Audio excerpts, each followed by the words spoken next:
everybody, Jessica Collins here from flashfittrainer.com, where we talk about everything fitness and freelance. And I'm coming to you from my backyard. You can hear some of the field noises behind me. It's just one of my favorite places to be because it's a wonderful change of scenery, especially if you're sitting in a cubicle somewhere or inside or it's raining or something. You can live vicariously through my backyard. So, okay, let's talk today about desperation and how it comes across when you're desperate for a freelance job in your emails, how to avoid it, and how to sound confident. You know how freelance teachers are often teaching about avoiding desperation when you're sending a cold email? Your clients can smell it a mile away when you're desperate, and they don't necessarily want to hire you when they're feeling that desperation from you. It's just kind of icky and unprofessional. So how do you know when you're doing it? Like, how do you know what that looks like, and how do you avoid it? So today I'm going to give you a few tips and a few pointers and talk about these things that make you sound desperate and how to avoid them. So the first thing is what I call shaky words. And what I mean by that is words that are sort of. You sort of sound like you might be able to do this, right? And who wants to hire you if you think you can do this? So shaky words are those words like sort of, I think I can, I might be able to, maybe, may. Those are shaky terms. That's what I call them. And they just kind of sound like your client isn't going to have a whole lot of confidence in you if you might be able to do something for them.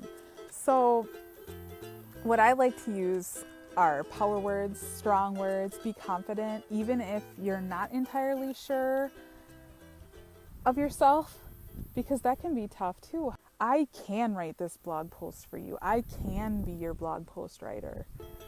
Not I might be able to. Use words like I can definitely.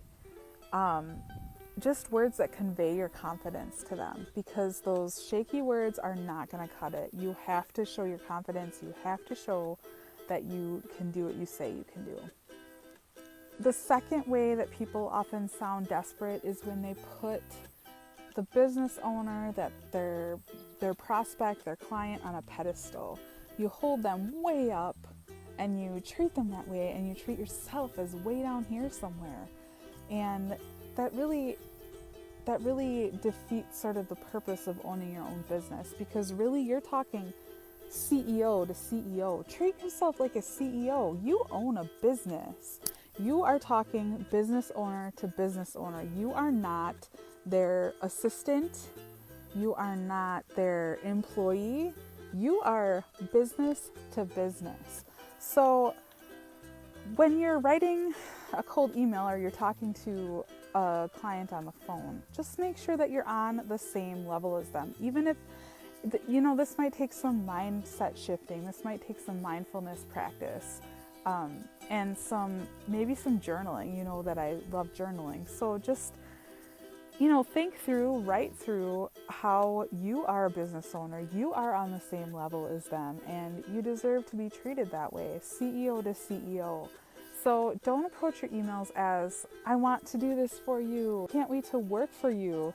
Can't wait to join your team. Now, there's nothing wrong with joining someone's team, being their copywriter, being their freelance writer, but really, you are a business offering a service to another business. And I just want you to remember that and really think about that when you're writing your emails. Do you sound like you're coming from down here and your client is way up here? No, you are here, and make sure your email sounds that way. See, a lot of people that I send cold emails to are maybe people I look up to or businesses I've been following forever. And the last thing I want to do is come in and be, groveling. I am a business owner that can help them. Even though there's somebody I look up to, I admire, that's okay. But I am still a business owner, and I'm still providing a service from my own business to yours. So that's another way that desperation can leak through if you are really putting your client on a pedestal. Another marker sort of that goes along with this of desperation is the employee mindset. So same type of thing where you're an employee, you have a supervisor, maybe somebody above that, a VP, and then you have the CEO, and you're just reporting higher and higher, right? And you're way down here somewhere. Well, the employee mindset comes off as desperation as well. Like, hire me. Oh my gosh, I would be the best person for this position. So there's a simple little tweak I did to my website a while back that I made consciously to avoid this type of employee mindset and coming off as more of an assistant role. So on my website, instead of hire me, I changed it to work with me. That means I am on the same level. I am not your employee. I am a business that you're working with. You are not hiring me. You're working with me. We work together. So I recommend that you think about that as well. What is your employee mindset from your corporate days, and how is that playing out in how you come across? How you're wording things, how you're handling phone calls. You should have confidence. You should have an onboarding process where you tell your clients, okay, if we move forward with this, this is what'll happen next, this is what'll happen next, and then we go from there. If you wait for them to tell you, or you wait for them to tell you what they're gonna pay you, that's employee mindset. You can't do that.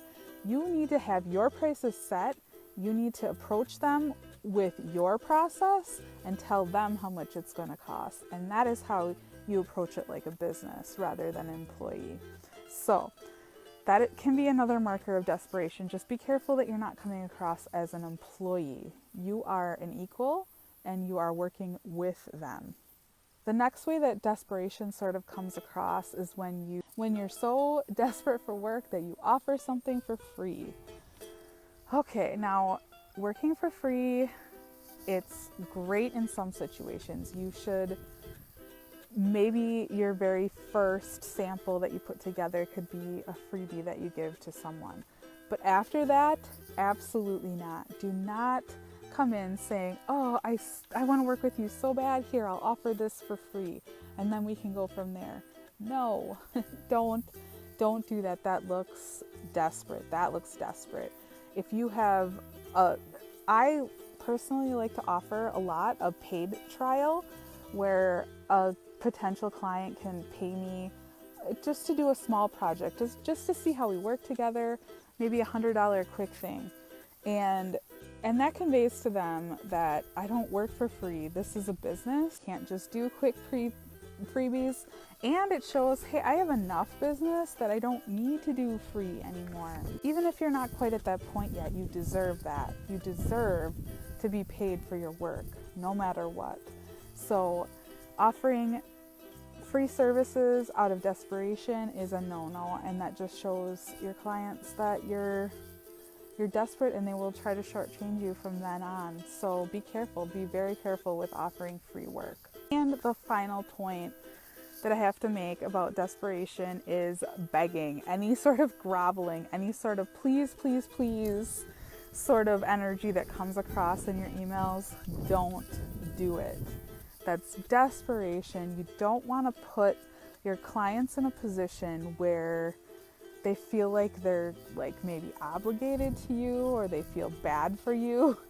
No, that's not going to end well, and that's not going to put you in a position. They want somebody who's confident. They want somebody who's confident enough in their own ability to never have to beg. I never have to beg.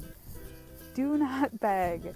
Begging is bad form for business. Just don't do it, and it comes across as very, very desperate. Those are 5 ways that your cold email may come across as desperate and how to sort of avoid that. So I hope that these help you really give your cold emails a really critical eye. Understand what your mentors are talking about when they say don't come across as desperate. Don't send that email when you're feeling like, oh my gosh, I need this or else. Like, I need this or my power is going to be shut off. Now that might be true, But if you let that desperation come across in your cold emails, it's not going to go over well. Your clients are not going to be very impressed. And you just need to sort of pull away and pretend like, okay, this is not do or die. And which is another, actually, we could talk about this in a whole another video. But yeah, it's a whole mindset shift. It's a mindset shift where you come in and you write your emails, you take your calls like, this is not make or break for me. And it's okay if I don't get this. Have confidence that you will get it, but don't put every single bit of hope in it that you come across desperate. So, all right. I hope these tips have helped you understand what desperation sounds like, how to avoid it, and I will talk to you next time. Bye, everybody.